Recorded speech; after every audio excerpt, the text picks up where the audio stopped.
Hi, I've come on today because last week, I think it was last week, I posted,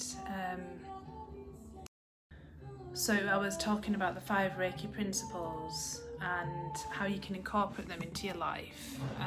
So it's not just, it's more of an ideology really, I suppose. So I've just got them here, so I'll just talk about them. So the 5 principles are for Reiki. You've got, just for today, I will not worry. Just for today, I will not be angry. Just for today, I will do my work honestly, or I will be in integrity. I will be unauthentic. Just for today, I will be thankful for my many blessings or practice gratitude. And just for today, I will be kind to my neighbour and every living thing. Sorry. So last week I posted one each day with a little bit of information. So the Reiki principles mainly are about it's a way to release sort of stories that we have in his mind that can create negativity and stress and suffering, and about how to change your beliefs really, and change your beliefs behind what does cause stress. Let's move that back a little bit. So the first one, I will not worry, that is obviously all to do with the stress that worry causes and can cause you. And so it's not really about how you should live your life. They're not telling you how you should live. It's just like an idea, a framework of how you can live your life. Because when I say them and when I practice saying them a lot more, I do feel a lot more kind of centered and calmer. I mean, when you practice gratitude, for example, you just feel more at peace, and it just makes you appreciate the smaller things. So you're not expected to live in these principles all the time, because that's just not possible. It's just about getting you, particularly with worry, to unravel. I don't know why that's popping up at the top. It's showing me at the top. Unravel your way of thinking, and to bring balance and peace into your life. Okay. So for example, so you can say just for today, or you can say so that there's you can say just for today, but you can also say for today I will is another way of saying it. And the reason behind the just for today is it doesn't put pressure on you. So if you said just for this week or just for this year, I will not worry, that puts too much pressure and expectation on you. So that's why it's just for today. So you're not pressured into improving yourself for a big extended amount of time. It's just for that day, you will not worry. Just for that day, you will not be angry. Just for that day, you will work honestly and work with integrity. Just for that day, you will be thankful and grateful, and obviously just for that day, you will be kind to every living thing. So it just means if you do slip up, if you don't manage to embody that in that day, then you can always start again tomorrow. So when we go to anger, so obviously anger is an emotion. It's not which is not, I think sometimes we can feel that we shouldn't display anger, but I think we have to. I think sometimes you need to let that emotion out, and it's finding healthier ways, I suppose, to let it out. So when we get angry, this is from the Reiki perspective, we're losing control of that emotion. So to live and embrace that principle, or the affirmation, I think affirmation's probably a better way of thinking about it, is understanding what triggers the anger in the first place. So what is it that makes you feel angry, and how you can become more aware of what it is that's triggering you. Then that'll help you learn to kind of stop feeling angry. Oh, hello Susan. I think Susan's gone now. Like I said at the beginning, sometimes I think having anger or feeling that emotion. I don't think you can ever not feel it, but I think sometimes when it ripples over and it causes you too many problems, then it's not healthy.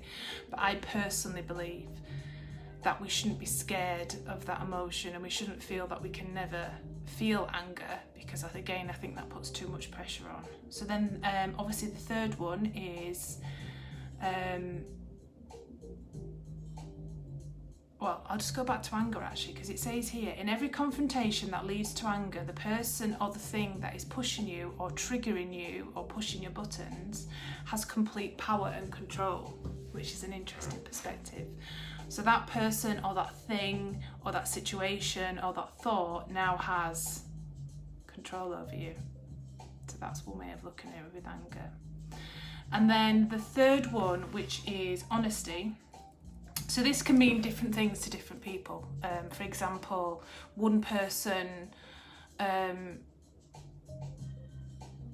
may think it's fine, I said in the post, that it's okay to take some pencils or post-it notes from work, and they don't consider that to be dishonest in any way. Whereas to somebody else, it's theft. They're stealing from their employer, or they're stealing from their school or place of work. So I think it's completely it's subjective. Now, while one person may judge it as an incident of theft, the other person wouldn't think anything of it. So everyone at some point has been dishonest, and everyone at some point has told a lie, told a white lie or a big lie. So you may not steal from another person or a company, but the one thing this does talk about, and I like the way that it's rationalised. I think I like the way it's framed. Is about being honest with yourself, but everyone would have stolen from themselves. So that can mean that you're not honest with yourself about what you want. You're not completely honest with other people around you about your true feelings. So you're kind of stealing from yourself. So I think that's quite a nice interpretation about being honest. And then integrity as well. I take from this one about honest is about integrity and authenticity. So honouring yourself, being true to yourself, as in, because obviously we don't all work. We're all in different phases of our lives. We've all got different situations going on. So I think it's about integrity, about what you do. So I think more than being honest in your work, I think it's just being honest in yourself every day, being honest about what you want, being honest about what you want to achieve, so it's how you present yourself. Again, these are all ways of living, ideal ways of living to create less stress and less upset in your life. Okay.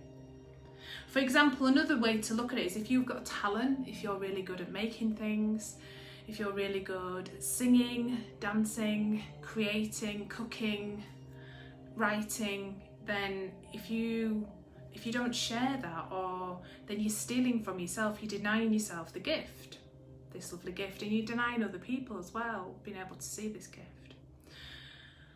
So that's another way of viewing it. So honesty lives inside of you, but it doesn't care about being placed where others can view it. So if you don't want to view it and show it to other people, then be honest with yourself. Don't steal from yourself. So I think that's a really nice way of looking at things. And then the fourth one is gratitude and blessings. So blessings and gratitude is like, for all of today, you can list 3 things that you're grateful for.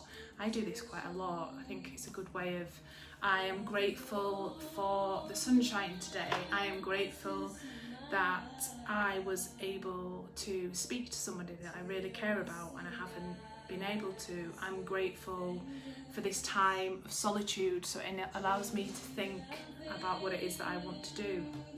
For example, I'm grateful that I was able to have a really nice bath and relax and just have 5 minutes peace. So it's lots of different things, whatever resonates with you really.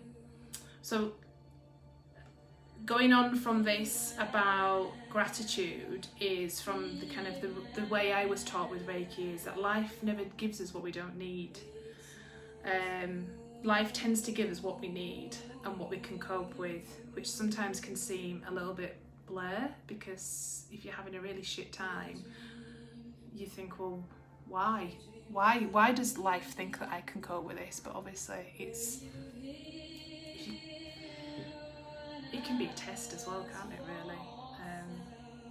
But then there's always a lesson to learn from it, learn from what you would do differently, what you're grateful for in that situation, what it changed, what it opened up to you.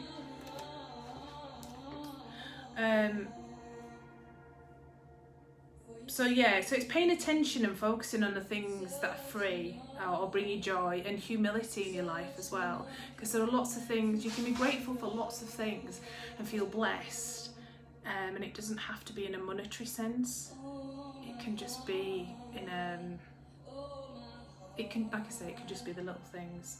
So you can be blessings for your mind, your body, spirit, health, family, friends, flowers, trees, daily coffee, sun, love, faith, knowledge, the countryside, animals and birds. So the list kind of goes on and on. So the objective of this particular principle or affirmation is just to look, is all the little things in life, and the little things that bring you joy and happiness, because it's our attachment to the things and the outcome which brings suffering. So when you think about things in a materialistic sense, or you're trying to constantly think about the outcome of a situation in the sense of suffering, in the context of that creates unhappiness.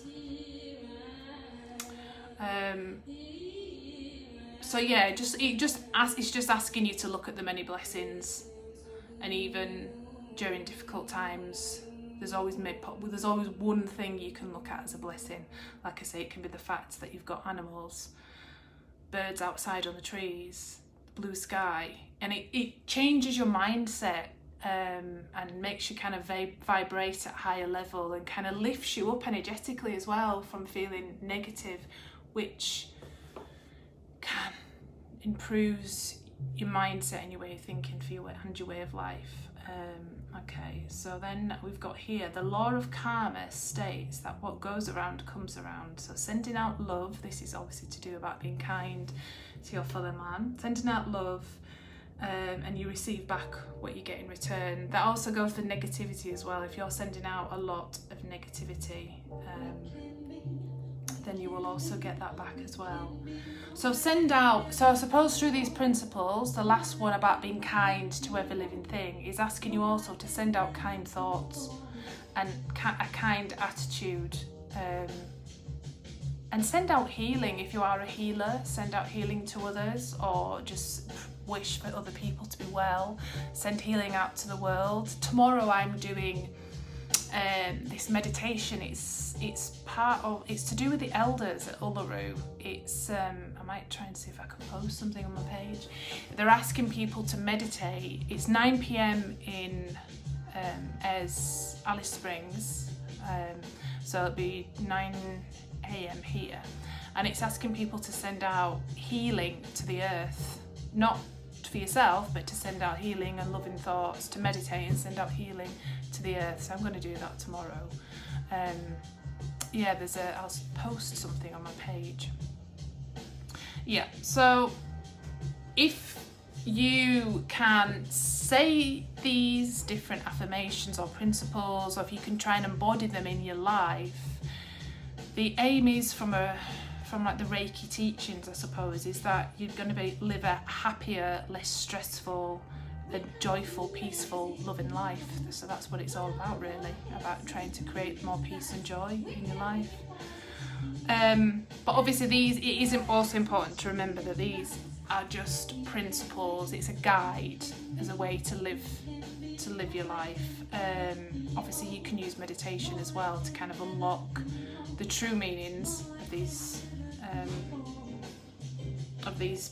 principles and then incorporate what comes to you into your life. But it is surprising if you say these every day, how much it can just de-stress you and just kind of just bring you back into feeling a bit more centered and less,